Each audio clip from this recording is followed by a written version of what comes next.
So the globalists for almost 10 years, 9 years, have been giving themselves 0% interest, not to mention banker bailouts that are just trillions of dollars to themselves, that taxpayers have to back up. So they plunge the economy, then we have to back up their bad debts, and then they turn around and take the money we've loaned them and loan it back to us at incredible interest.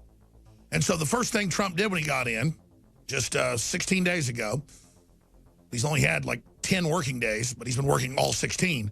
The first thing he did was to come in and say, let's start moving with banking regulations. Let me get my Treasury Secretary in there. They have totally blocked all the money being given to small businesses and to individuals.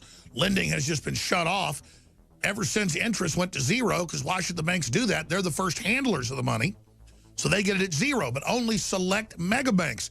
Trump said, no, sir, we're going to give 0% interest to the little banks, the local banks, the regional banks, the private banks, the banks that aren't part of the insider groups. Not just the 6 big ones, not just a bunch of foreign banks. We're going to give 0%. And Trump's pressuring the Federal Reserve right now. That is a consortium of private banks, but it's an intergovernmental meeting group. It's just kind of the council of the private banks. He's pressuring them to keep it low. Not that's even good overall, generally. We need some interest so people that save and invest make money. But while America and the world is in this long depression / recession for the average person, it's time for Main Street to get a bubble. Because when Main Street gets a bubble, you actually get a bridge built. You actually get a business built. You actually get some jobs. You actually get some money saved. You actually get some cars bought, some restaurants visited, some haircuts paid for, some new clothes, a new coat, some new shoes.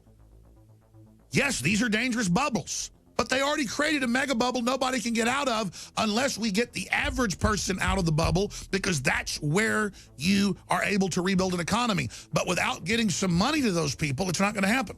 This is 101 economics. Trump should be a superstar, loved by the general public or the average poor person. But the average poor person is a Democratic supporter, especially on the East and West Coast. And they just really think all their prosperity comes from the government. They don't even care if the stock market's up, because they don't own stock. They don't understand that those businesses are hiring a lot of times based off how their stock's doing. So there's danger in the Trump euphoria. There's danger in a bubble. There's danger in him betting on he can supercharge things. But here's the deal. The danger of not doing it is a guaranteed ongoing worldwide recession / depression that's meant to consolidate total control and pick winners and losers. So I've been hammering on this for 9 years, having economist after economist on. You've heard Ron Paul, big pessimist for every politician. He says, quote, a week ago, Donald Trump's doing a great job on the economy.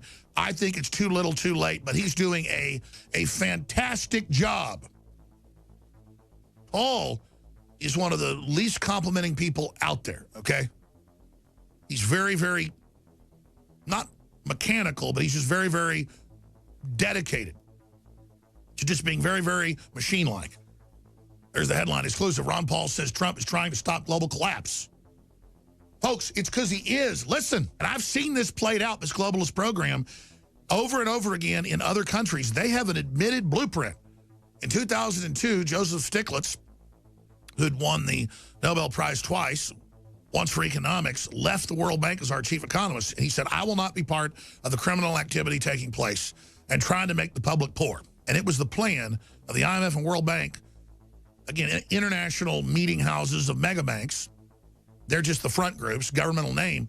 It's the International Federal Reserve, basically, deciding to implode now the first world and make us debt slaves, kill the engines of production, the engines of liberty, the engines of upward mobility, and have a giant consolidation for political control. I mean, we don't want just a bunch of billionaires and trillionaire globalists that then rule on like mountaintops that are all high tech and have electricity. And we're down here like it's Ceausescu's Romania or Venezuela and don't have electricity most of the time and have kids starving in the streets. But that's the management tool of the globalist. That's what we're headed into. In case you haven't heard, InfoWars has become the most influential media outlet in America. We're making freedom go viral. And now we are proud to announce a new weapon in the epic battle against the globalists. InfoWars Prime, where you can watch live high-definition feeds of The Alex Jones Show, plus exclusive insider videos from the InfoWars crew and behind-the-scenes action. Go to Infowars.com/app and download today. InfoWars Prime is available right now for your iPhone or Android. You will have access to exclusive videos that you can't see anywhere else. And that means live coverage of events and breaking news on location as it happens. You can also take advantage of amazing deals from the InfoWars store that are only available for InfoWars Prime subscribers. That's InfoWars Prime at Infowars.com/app. And if you can hear my voice, you are the resistance.